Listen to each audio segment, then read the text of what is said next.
கவனி ஆரம்பிக்கலாம்.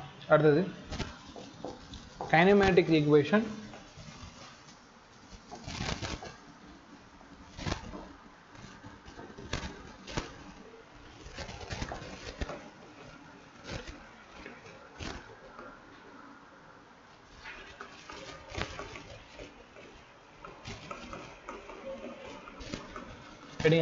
Kinematic equations versus angular equations.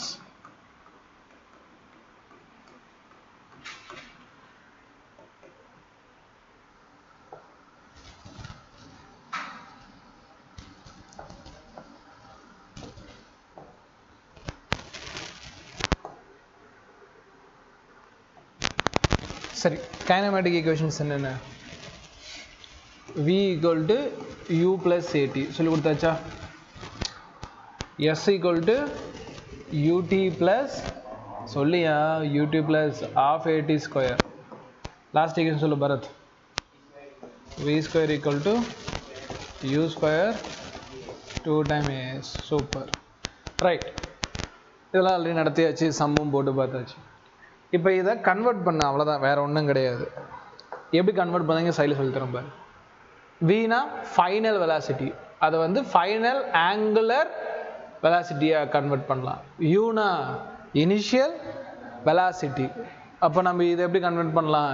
Initial angular வெலாசிட்டியாக convert பண்ணலாம். எஸ்னா லீனியர் டிஸ்பிளேஸ்மெண்ட், இதை நம்ம மாற்றலாம் ஆங்குலர் டிஸ்பிளேஸ்மெண்ட் தீட்டாவாக மாற்றலாம். A for linear acceleration, angular acceleration ஆல்ஃபான்னு மாற்றினா போகுது. சேம் தான், கால்குலேஷன் யாரும் வராது. டைம் தான், அது டைம் எப்பயுமே உனக்கு என்னதான் டைம் தான், அது உனக்கு மாறாது. சரி, இப்போ கன்வெர்ட் பண்ணு. விங்கிற இடத்துல என்ன போடலாம்? ஒமேகா எஃப் ஈக்குவல் டு யூங்கிற இடத்துல ஒமேகா ஐ பிளஸ் ஆல்ஃபா டி. முடிஞ்சா? அடுத்து இந்த இடத்துல எஸ்ங்கிற இடத்துல என்ன பண்ணும்? தீட்டா ஈக்குவல் டு யூங்கிற இடத்துல omega I into T plus 1/2 alpha T T square.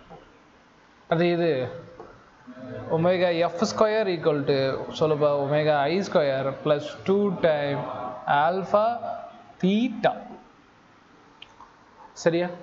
இதெல்லாம் வந்து பார்த்தீங்கன்னா ஜஸ்ட் அப்படியே கன்வெர்ட் பண்ணிக்கிறது தான். அப்போ கொஸ்டின் பேப்பரில் உனக்கு என்ன கேட்கலாம்?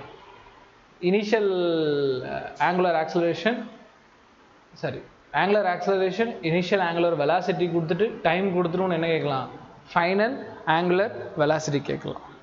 அப்போ அதுக்கான வேல்யூஸ் எல்லாம் உள்ளே போடுற மாதிரி இந்த சம்ஸ் எல்லாம் எப்படி ப்ராக்டிஸ் பண்ணுவீங்க? வேர்டு மட்டும் மாறி இருக்கும், அது ப்ராப்ளம் ப்ராக்டிஸ் பண்ணுறப்ப சொல்லித்தரேன். சரி, ரைட், ஓகே சார். இதுதான் சார் ஃபார்முலாவா? எல்லாமே நீ கன்வெர்ட் பண்ணலாம். கல்லே ஈக்குவேஷன்ஸ் மட்டும் இல்லை, இன்னும் சில ஈக்குவேஷன்ஸ் இருக்கும். வி ஆவரேஜுக்கு ஒரு ஃபார்முலா சொல்லி கொடுத்துருந்தேன். என்ன ஃபார்முலானா initial velocity plus final velocity divided by 2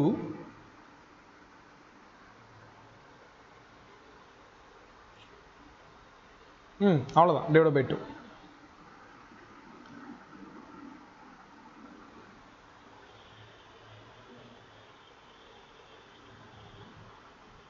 இதான் சொல்லி கொடுத்தேன். சரியா போச்சு. இதே வந்து பார்த்தீங்கன்னா நம்ம என்ன கண்டுபிடிக்கலாம்? அப்படியே கன்வெர்ட் பண்ணலாம். விங்கிற இடத்துல என்ன போடலாம்? Omega average equal to omega final plus omega initial divided by 2ன்னு போட்டால் இதுவுமே ஒரு ஃபார்முலா. இன்னொரு ஃபார்முலா கூட இருக்குது. Acceleration which is equal to final velocity minus initial velocity divided by time taken t ன்னு சொல்லி கொடுத்துருப்பேன். ஏக்கு பதில் இப்போ என்ன போடலாம்? Alpha equal to omega final minus omega initial. சரியா? அப்போ இந்த மாதிரி டைரெக்டாக கன்வெர்ட் பண்ணிக்கலாம். இனிமேல் படிக்கிற ஈக்குவேஷன் இந்த மாதிரி லீனியர்லேருந்து ஆங்குலராக நம்மளால் சேஞ்ச் பண்ணலாம். இதே தான் நெக்ஸ்ட் லெசன்லேயும் வரும், அதனால் இப்போயே படித்து வச்சுக்கோ. ஃபார்முலா எழுதிக்கோ.